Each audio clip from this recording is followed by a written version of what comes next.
Hello friends, welcome to smart study Bangla. বন্ধুরা, আজকের ক্লাসে আমরা ভার্বের কিছু গোল্ডেন রুল করব। এটা খুবই ইম্পর্টেন্ট ক্লাস। তো এই ক্লাসটা করলে আপনারা বুঝতে পারবেন যে ইউজ অফ ভার্ব যেগুলো আপনাদের বিভিন্ন পরীক্ষা পড়ে তার বিভিন্ন রকম রুলস হয়, অর্থাৎ রাইট ফর্ম অফ ভার্বস। ঠিক আছে, তো দেরি না করে শুরু করি। তো প্রথম থেকে শেষ পর্যন্ত দেখুন, আশা করছি আপনাদের এই ক্লাসটা বেনিফিট দেবে। দেখুন, প্রথম রুলস কী আছে, সেন্টেন্স যদি প্রেজেন্ট ইনডেফিনাইট টেন্স হয়, তো প্রেজেন্ট ইনডেফিনাইট টেন্স আপনারা চেনেন, এবং সাবজেক্ট যদি থার্ড পারসন সিঙ্গুলার নাম্বার হয়, থার্ড পারসন সিঙ্গুলার নাম্বার বলতে হি, সি বা যে কোনো নাম, সেগুলো হচ্ছে থার্ড পারসন সিঙ্গুলার নাম্বার। যেমন দেখুন এখানটা উদাহরণটা, সি ড্যাশ এ লেটার ব্যাকেটে আছে রাইট। তো এর ক্ষেত্রে কী বসবে, ভার্বের সঙ্গে এস বা ইএস যুক্ত হবে। যেহেতু সি হচ্ছে থার্ড পারসন সিঙ্গুলার নাম্বার, তাই রাইটটা হয়ে যাবে কি রাইটস। তো অ্যান্সার দেখুন, সি রাইটস এ লেটার। ওকে, বোঝা গেল। আরেকটা দেখুন, নেক্সট আছে দ্য বেবি ব্যাকেটে আছে ক্রাই। তো বেবি ক্রাই, তো দ্য বেবি এখানে থার্ড পারসন সিঙ্গুলার নাম্বার, সেই জন্য এর সঙ্গে এস বা ইএস যুক্ত হবে।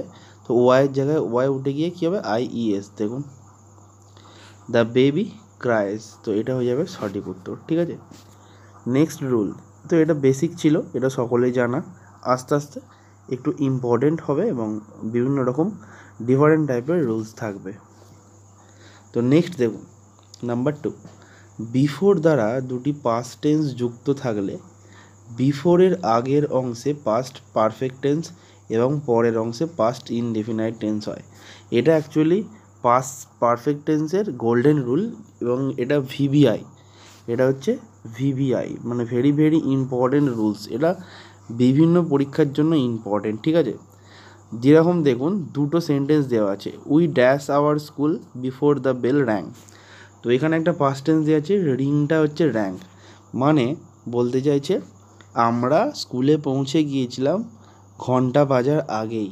ঠিক আছে, তো এটা আরও মনে রাখার সহজ উপায় হচ্ছে দুটো ঘটনা যদি দুটো ঘটনাই পাস্ট টেন্সের হয়, তাহলে যেটা আগে ঘটে গেছে সেটার পারফেক্ট টেন্স হয়, যেটা পরে ঘটে গেছে সেটার শুধু ইনডেফিনাইট টেন্স হয়।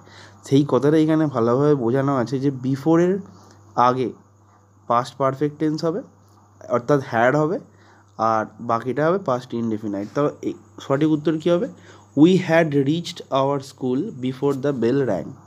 তো অ্যান্সারটা দেখে নিই। দেখুন, we had reached our school before the bell rang, সেটাই করা আছে, অর্থাৎ বিফোরের আগেরটা হ্যাড দিয়ে রিচড করা আছে, অর্থাৎ পারফেক্ট টেন্স করা আছে। ঠিক আছে, তো আরও একটা উদাহরণ দেখুন, the patient had died before the doctor, এখানে আছে কাম। দেখুন, বিফোরের আগে হ্যাড ডায়েড আছে, এটা পাস্ট পারফেক্ট টেন্স, তাই পরেরটা পাস্ট ইনডেফিনাইট টেন্স হবে, কামটা হয়ে যাবে কেম। ঠিক আছে, দেখুন কামটা হয়ে যাবে came, the patient had died before the doctor came. বোঝা গেল। নেক্সট কোয়েশ্চেন, আফটার দ্বারা দুটি পাস্ট টেন্স যুক্ত থাকলে এর আগের অংশ পাস্ট ইনডেফিনাইট টেন্স এবং পরের অংশ পাস্ট পারফেক্ট। তো ঠিক আগের মতোই, এটা যদি আফটার থাকে, আফটারের পরেরটায় পারফেক্ট হবে। তাহলে এখানে আছে আফটার দ্য ট্রেন লিভ আছে, আর ও আগেরটা দেওয়া আছে arrived, they arrived the station after the train leaved. তো এইখানে যখন দেওয়া আছে, দুটো মাথায় রাখবেন সহজ করে বলতে গেলে, দুটো যদি পাস্ট টেন্স থাকে, যে ঘটনাটা আগে ঘটে সবসময় সেটা হয় পাস্ট পারফেক্ট টেন্স, যেটা পরে হয় সেটা হচ্ছে পাস্ট ইনডেফিনাইট। ঠিক আছে, তাহলে এখানে বলতে চাই যে they arrive the station after the train leave আছে, দ্য ট্রেন হ্যাড লেফট হবে। ঠিক আছে, দেখুন অ্যান্সারটা, they arrive the station after the train had left. বুঝা গেল। আরও একটা same question, the patient dash diet after the doctor had come. তো এইখানে আছে হ্যাড কাম করা আছে, অর্থাৎ পরেরটায়, আফটারের পরে আছে পারফেক্ট, তাহলে আগে শুধুমাত্র ইনডেফিনাইট টেন্স হবে, the patient died after the doctor had come, the patient died after the doctor had come, এটাই হয়ে যাবে সঠিক উত্তর। ওকে, নেক্সট রুল হচ্ছে no sooner had then, scarcely had when, hardly had when প্রথম অংশ past perfect tense অনুযায়ী হয়, অর্থাৎ ভার্বের পাস্ট পার্টিসিপল হয়, এটা তো শিওর। হ্যাড থাকলে ভার্বের পাস্ট পার্টিসিপল ফর্মই বসে, অর্থাৎ থার্ড ফর্ম বসে। আর দ্বিতীয় অংশ পাস্ট ইনডেফিনাইট টেন্স অনুযায়ী হয়, অর্থাৎ ভার্বের পাস্ট ফর্ম হয়। যেমন এখানে একটা উদাহরণ দিয়ে বোঝা যাবে, এখানে আছে নো সুনার হ্যাড, তো নো সুনার হ্যাড থাকলে ভার্বের থার্ড ফর্ম বসবে, রিংটা হয়ে যাবে রাং, যেহেতু রিংয়ের থার্ড ফর্ম হচ্ছে RUNG Rang. R then the teacher এখানে আছে এন্টার, এন্টারটা হয়ে যাবে জাস্ট একদম পাস্ট ইনডেফিনাইট টেন্স, সেই জন্য এন্টারটা হয়ে যাবে এন্টার্ড দ্য ক্লাসরুম। তো আমরা অ্যান্সারটা দেখে নেব, দেখলেই বোঝা যাবে। দেখুন, no sooner had the bell rang then the teacher entered the classroom, ঠিক আছে। একইভাবে যখন স্কেয়ারসলি হ্যাড আছে তাহলে এর সঙ্গে অ্যারাইভডটা হয়ে যাবে অ্যারাইভড, আর bus stand when the bus লিভটা হয়ে যাবে লেফট। কেন?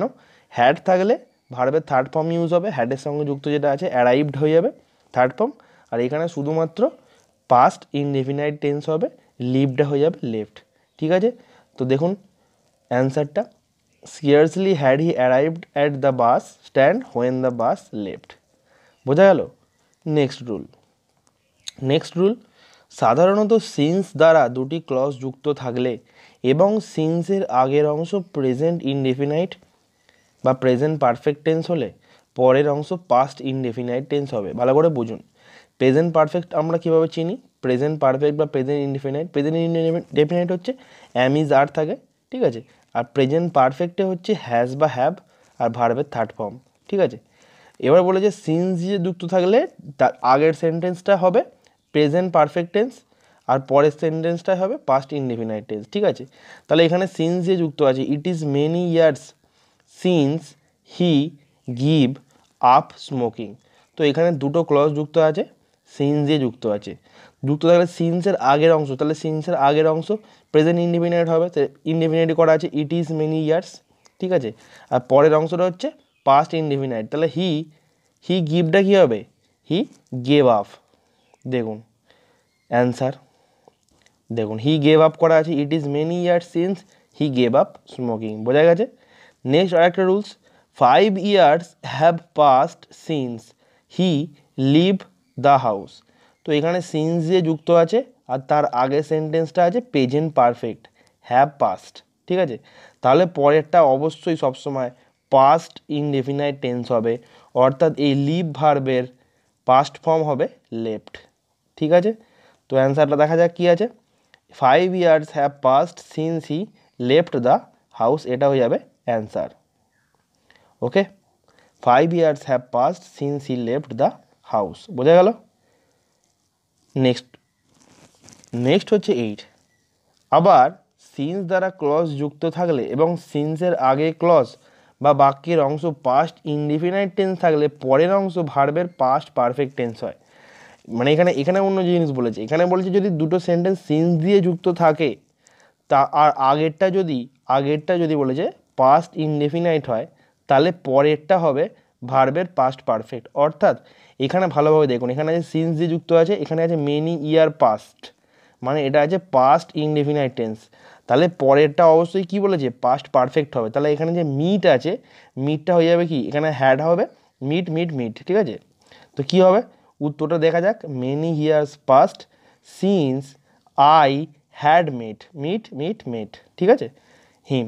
তো এটা হয়ে যাবে সঠিক উত্তর। বোঝা গেল? ভালোভাবে শুনে নিন, সিন্স দিয়ে দুটো পাস্ট টেন্স যুক্ত হয়। দেখুন এখানে পাস্ট ইনডেফিনাইট টেন্স হলে আগেরটা যদি পাস্ট ইনডেফিনাইট টেন্স থাকে তাহলে পরেরটা অবশ্যই পাস্ট পারফেক্ট করতে হবে, অর্থাৎ হ্যাড আর ভার্বের থার্ড ফর্ম। নেক্সট হচ্ছে প্যাসিভ ভয়েস। ভয়েস চেঞ্জের ক্ষেত্রে যেটা লাগে অ্যাক্টিভ আর প্যাসিভ ভয়েস। প্যাসিভ ভয়েসে সর্বদা ভার্বের পাস্ট পার্টিসিপল ফর্ম হয়, এটা আমরা সকলেই জানি, ঠিক আছে। যেমনই হোক না কেন প্যাসিভ ভয়েস এলেই আমরা ভার্বের থার্ড ফর্ম করে দেবো। যেমন this work was dash by him আছে, এখানে ডু ভার্ব আছে, বাই হিম দেখে বুঝতে পারছি এটা প্যাসিভ, আর প্যাসিভ হলে কী হবে ডুটা কী হবে ডান, তাহলে this work was done by him, ঠিক আছে। নেক্সট ছিল the problem has been dash by him, by him দেখে বুঝতে পারছি এটা প্যাসিভ, তাহলে সলভটা অবশ্যই থার্ড ফর্ম সলভড হবে, সেটাই করা আছে। একইভাবে the school was close for sine die, ঠিক আছে, তো এখানে ক্লোজটা হয়ে যাবে ক্লোজড ভার্বের থার্ড ফর্ম। নেক্সট দেখুন, সিম্পল সেন্টেন্সে দুটি ভার্ব থাকলে দ্বিতীয় ভার্বের সঙ্গে আইএনজি যোগ হয় অথবা দ্বিতীয় ভার্বটির আগে টু বসে। এটা সিম্পল সেন্টেন্স, যে কোনো সিম্পল সেন্টেন্সে যদি দুটো ভার্ব থাকে আর দ্বিতীয় ভার্বের সঙ্গে আইএনজি যোগ হয় অথবা দ্বিতীয় ভার্বটির আগে টু বসে। তাহলে হি স দ্য বয়, ব্যাকেটে আছে প্লে, ইন দ্য ফিল্ড। ঠিক আছে, দেখুন এখানে দুটো ভার্ব আছে, একটা আছে স আর একটা আছে প্লে। ঠিক আছে, তাহলে দ্বিতীয়টার সাথে অর্থাৎ এইটার সাথে নয় আইএনজি হবে নয় টু হবে। ঠিক আছে, তাহলে he saw the boy playing in the field হয়ে যাবে কারেক্ট অ্যান্সার। দেখুন he saw the boy playing in the field, এটা হয়ে গেল কারেক্ট অ্যান্সার। ঠিক আছে, তারপরে আই হার্ড হিম স্পিক, তো হার্ড মানে শোনা এখানে আচ্ছা, আর এটা স্পিক আছে, তাহলে স্পিকটা হয়ে যাবে স্পিকিং। সিম্পল, এটা সিম্পল সেন্টেন্সে দুটো ভার্ব থাকলে শেষের ভার্বটার সঙ্গে আইএনজি হয় বা তার আগে টু বসে, এটা হয়ে গেল রুলস। ঠিক আরেকটা উদাহরণ ছিল হি হেল্পস মি, ব্যাকেটে আছে মেক দ্য হাউস, তাহলে he helps me to make the house, এটা মেকিং দ্য হাউস হবে, he helps me making the house. Okay, next হচ্ছে মডাল অক্সিলারি ভার্ব। কোনগুলোকে মডাল অক্সিলারি বলা হয়? Can, could, may, might, should, would, ought to, use to, must, এইগুলোকে বলা হয় সবসময় মডাল অক্সিলারি ভার্ব। ঠিক আছে, এইগুলোর ভার্বের সবসময় প্রেজেন্ট ফর্ম হয়। যেমন হি ক্যান, ব্যাকেটে আছে ডু ইট ইজিলি, তাহলে he can do it easily, এগুলো দিয়ে যুক্ত থাকলে পরেরটা দেখুন everybody should respect, everybody should কখনো রেসপেক্টেড হবে না, অর্থাৎ মডেল অক্সিলারি ভার্ব এবং তার পাশে যদি ভার্ব থাকে তাহলে সেই ভার্বের সবসময় প্রেজেন্ট ফর্মই হয়, মানে যেটা মূল ভার্ব সেটাই সবসময় প্রেজেন্ট ফর্মই হয়। যেমন এভরিবডি শুড, ব্যাকেটে আছে রেসপেক্ট, তো সেই জন্য রেসপেক্টই আছে। ইট মে রেন টুডে, তো ইট মে রেন টুডে এটাই হবে। ইট মে রেনিং টুডে এরকম কিছু কিছু হবে না। খুব ভালো ভালো রুলস, এগুলো আপনারা দেখেছেন, এমনি সেন্টেন্সে দেখেছেন, কিন্তু হয়তো এত ভালো করে রুলগুলোকে নজরে করেননি। ঠিক আছে, তো আজকের পর থেকে এগুলো আশা করছি মাথায় থাকবে। নেক্সট রুল হচ্ছে সাধারণত সেন্টেন্স যদি ভবিষ্যৎ নির্দেশক শব্দ বা ফ্রেজ, যেমন টুমরো মানে কি আগামীকাল, দ্য ডে আফটার টুমরো মানে আগামীকালের পরের দিন অর্থাৎ পরশু দিন। তারপর হচ্ছে ইন ফিউচার মানে ভবিষ্যতে, নেক্সট মানে পরের বারে ইত্যাদি থাকলে ফিউচার ইনডেফিনাইট টেন্স হবে এবং ভার্বের প্রেজেন্ট ফর্ম বসবে।